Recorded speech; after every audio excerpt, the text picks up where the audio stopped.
Good day! At welcome again sa Monkey si Monkey Do. So tayo ay nagbabalik. Pasensya na kayo kung matagal akong walang upload dahil na busy tayo sa graphic design bootcamp. So today magre-redesign tayo ng logo para sa isang architectural firm. Alright. Okay, so guys, ito yung ating re-redesign ng logo for today. So itong logo na to ginawa niya lang daw sa mga ginagawa ng mga logo maker, ganon. So hindi siya masyadong masaya sa ginawa niyang logo. So ang binigay niya sa ating example ay yan, ito. So gusto niya parang ganito yung maging logo niya. So medyo mas modern yung itsura. So itatry natin na gawan ng ganito. Pero dapat siguro kasi nilagay niyang logo is letter B. So yung pinaka symbol. So gawan din natin na medyo similar dito pero mas modern siguro yung itsura. Mas modern yung font.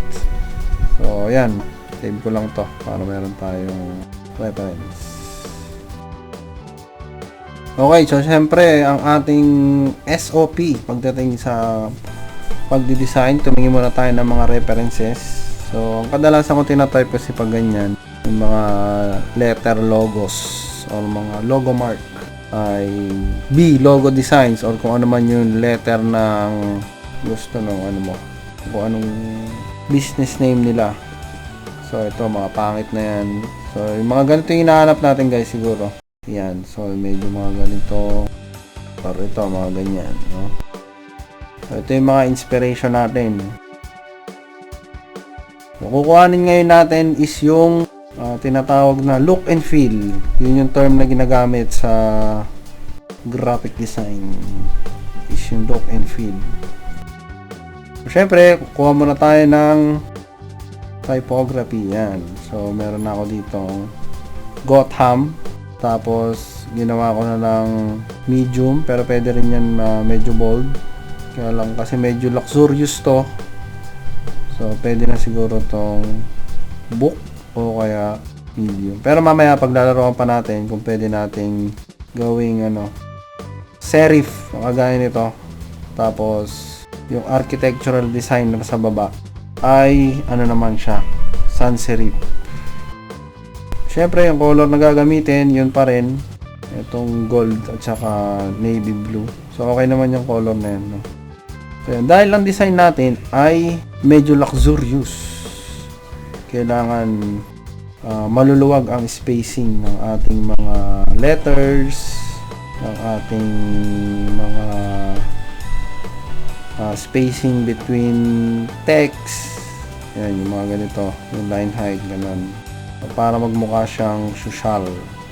Yan. So mamaya na ulit natin i-using to, dahil ang kailangan nating unang gawin talaga is yung makapag-create muna tayo ng B logo or yung symbol. So ang unang gagawin dito muna, try muna nating mag brainstorming dito sa letter B na to. Okay, so tignan natin kung ano pwede nating mabuo na logo dito by modifying its shapes and lines and whatever. So i-expand muna natin, babasagin natin to para ma-edit natin siya. Okay, so i-edit na natin tong letter B na to. So ito yung parang pinaka simple way kung paano ka unang makakapag-create ng logo. So hahanapin lang natin yung mga dugtungan niya or yung mga part na pwede natin putulin. So kagaya nito, so kailangan lang natin siyang putulin. Lalagyan natin muna siya ng mga spaces na ganyan, tapos tingnan natin mamaya kung ano pwedeng gawin dun sa mga ibang lines. So ito pwede siguro nating i-extend na pa ganyan. So kumbaga experiment lang muna tayo. Tapos yung laki naman ito, yung mga ginagawa nating mga negative spaces, tansyahan na lang din kadalasan yan. Pero pwede mo siguro pagbasihan is parang kalahati nito, kalahati or 1/4. So ako siguro gagawin ko na lang is 1/4, so para wag masyadong malaki. Tinitignan ko muna kung maganda ba yung magiging itsura niya. Yan, putulin mo lang gamit yung shape builder tool. So pag naputol mo na, pwede mo na ngayon tong i-modify. Habaan natin to. So ganyan, o kaya dalawa sila. Yan. So medyo nagkaroon siya ng style, di ba? So pwede pa tayo humanap ng pwesto or mga part na pwede natin gawan ng negative space. Pwede siguro dito. Wala, medyo same din siya nung negative space dito sa taas.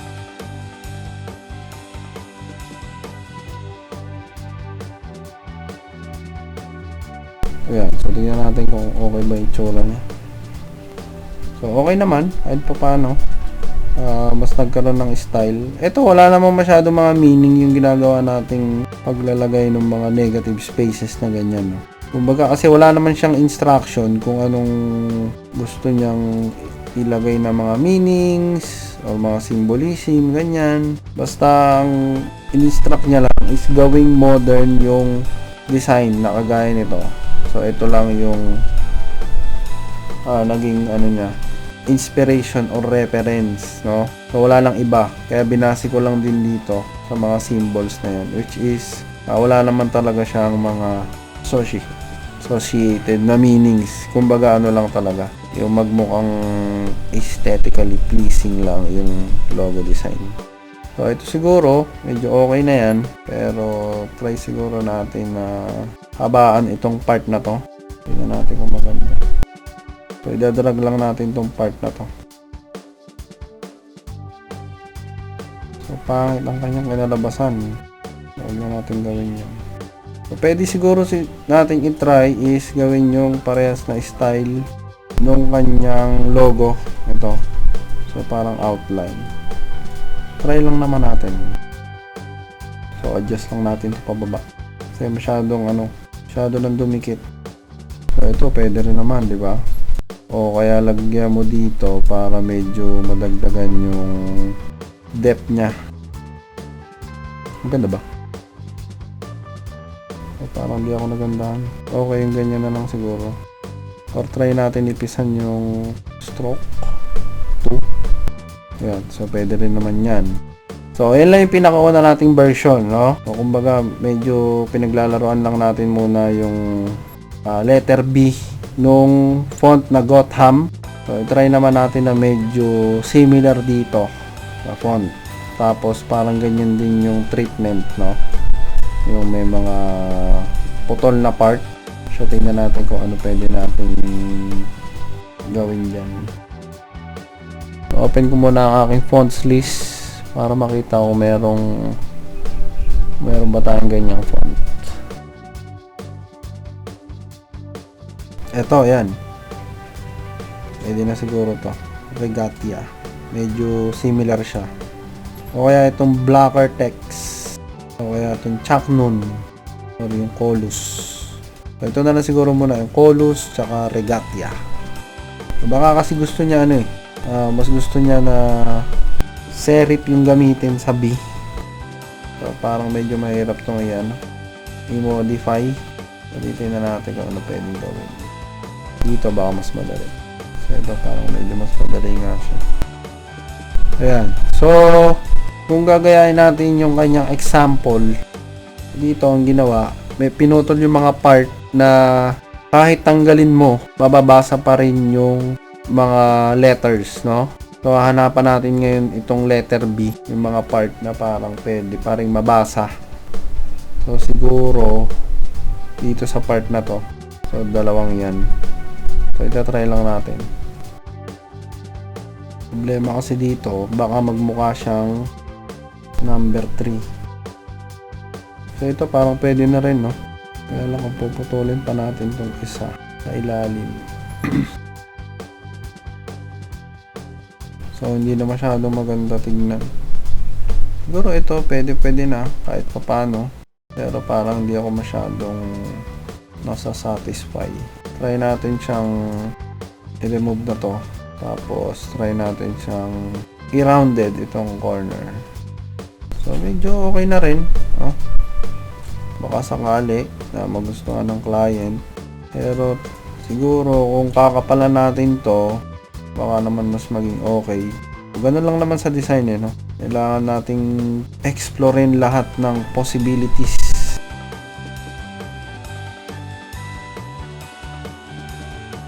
Tama sa gawa. Dahil hindi maganda yung pagkakagawa ko dito. Mas okay ito pagka nakaano siya. Pointy. Pwede na rin siguro.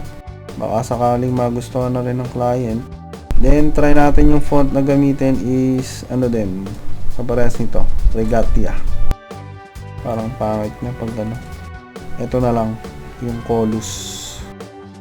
So, yun. Medyo naman no? Similar na siya, nung look and feel dito. Tingin ko naman, basta naman na siya, na letter B. So, yan, mas okay ito.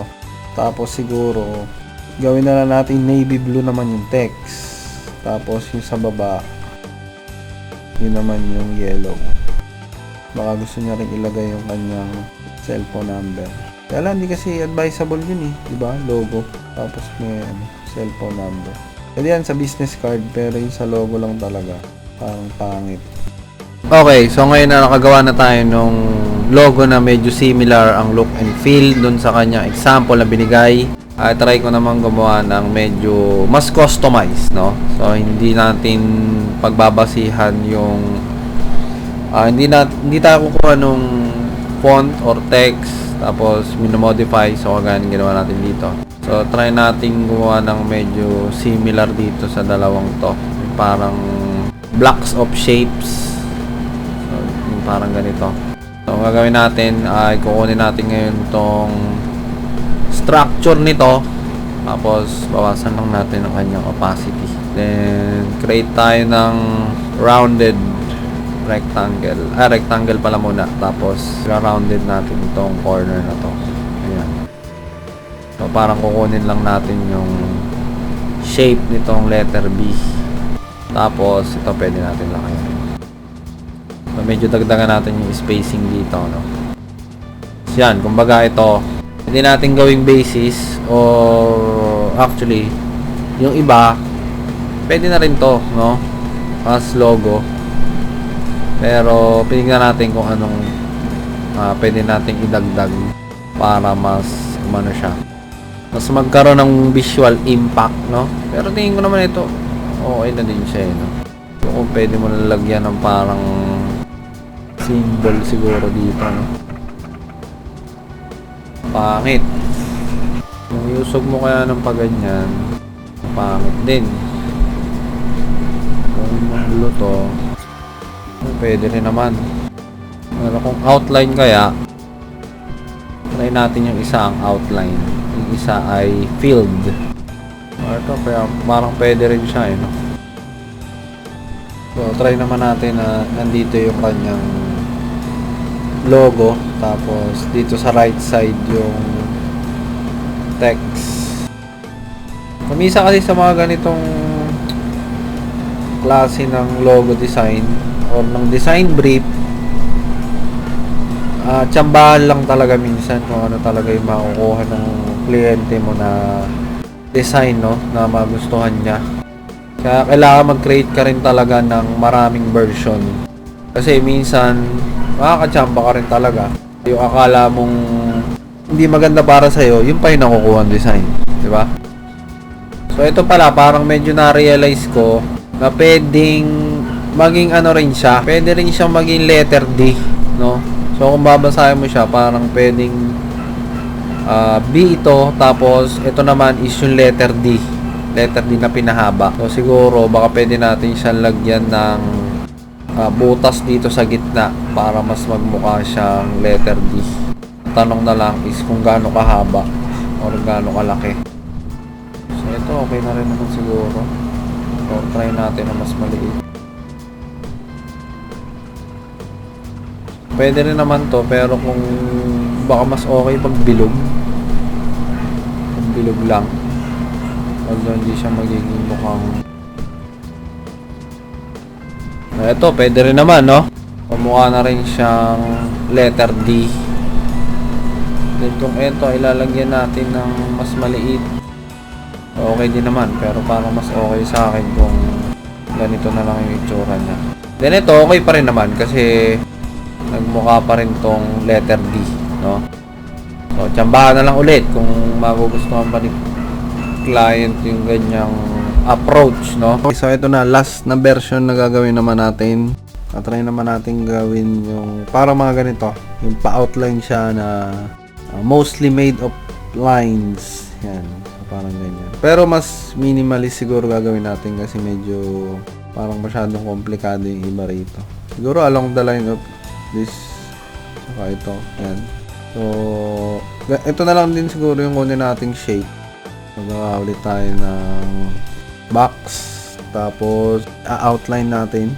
Dito naman sa paggawa ng ganito, hahanapin mo lang talaga yung variation ng lines na pwede mong putulin, tapos yung pwede mong overlap na pa ganon, di ba? Ito pwede mong lagyan ng i-cut yung mga ibang parts niya, di ba? So kumbaga nagke-create ka lang din ng variation nito mga to na medyo naka-align dito sa ating yung dati niyang logo yan, ito. Pero syempre mas gagawin natin siyang modern. So syempre naisip ko kailangan rounded pa rin ang yung kanyang parang bumper, yung harap. Then siguro tanggalin na natin tong part na to. So gamit tayo ngayon ng scissor tool. Then copy lang natin to. Tapos kailangan natin ipantayan dito. Yan, lakayan lang natin ng konti. And ito, kailangan nating i-adjust para medyo nandito siya sa part na to. Dito sa dulo. So, delete na natin yan. So, yung taba niya siguro mga 7 points, 8 points, ganyan. So, select nyo lang to, tapos ay, mali. Yan, adjust lang natin ng konti. Parang hindi gumalaw yun dito. Yan. So, kahit medyo nakalampas lang para magmukha lang siya kagaya nung letter B natin dito. Huwag naman sobra. Kasi baka sumagwa naman ang itsura. Yan. So, yung ganito, pwede na rin yan, no? Pero, kung gusto mo, pwede mo pang lagyan ng line dito. Yan, pwede naman yan. Diba? O, kung dalawang line. So, yan, pwede pa rin to. Diba? Pero baka mas okay kung isang line na lang. Or iusog natin to dito para medyo magmukhang balance, no? Tapos try natin gawing rounded itong ating mga corners. Yan, hindi masyado maganda. So pag mga luxurious kasi bihira gumamit ng mga yung mga masyado mga rounded edges kagaya nun. So mas nai-interpret na luxurious talaga pagka medyo mga squarey yung mga edges niya. So, okay din pala kung mas mahaba to. Parang may effect siya. Yan. So, pwede rin naman yung ganito. Then, pwede natin i-try yung dalawang color siguro combination para magmukhang letter D at B. Yan. So, pwede rin yung ganito. Nag-ano siya. Yung intertwined. Ito lang. Kailangan natin i-adjust. So, pwede mo rin lagyan ng transparency, multiply or overlay para mas okay yung multiply. So, dikit na lang natin. O kaya baka mas okay ito kung ano na lang. Dark blue na lang din, no? Ayan. Okay din naman, pero okay din na ano siya, one color, no? So, depende na lang yan sa inyong client kung ano ang magiging preference niya pagdating sa mga logo design na to. Okay, so tingin ko naman ito na lahat ng version na pwede natin gawin dito sa Pero marami pa yan. Kung magbe-brainstorm kayo talaga. So sa logo design naman, kailangan talaga marami kayong version na gawin. Tapos lahat ng mga possibilities ay itry nyo para mas ma-unleash ang inyong creativity, di ba? So try nyo yung iba't ibang mga approach, no? O gaya niya, mga lines, paglaruan, fill, negative spaces. Yan. So, alright. Sana may natutunan kayo dito sa maigsing logo video natin for today.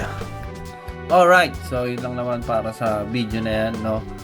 So, pinag-aralan lang natin ang konting mga tips and tricks and tutorials about paggawa ng logo, specifically yung logo mark, no? So, sana marami kayong natutunan dyan sa ating maigsing video or demonstration. Siyempre nga, pasensya na kayo kung ngayon lang ako ulit nakapag-upload. Sabi ko nga, dahil masyado tayo na busy sa bootcamp dahil inaayos natin yung mga modules at siyempre may mga klase tayo. So, kung interesado kayo mag-enroll sa ating 16-day graphic design training, so, message nyo lang sa Facebook page ng Monkey C. At syempre, available pa rin ang ating mga libro. Yan.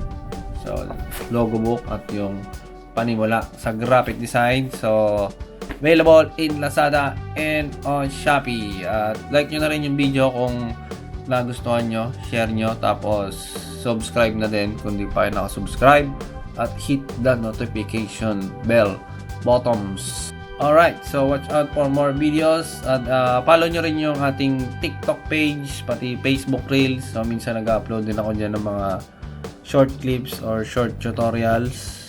Alright, so maraming salamat sa pagsuporta at sa pag-follow pa rin kahit medyo natutuyan tayo sa mga upload, ano guys. So yun lang. Thank you ulit. Maraming salamat sa suporta. I'm out. Peace.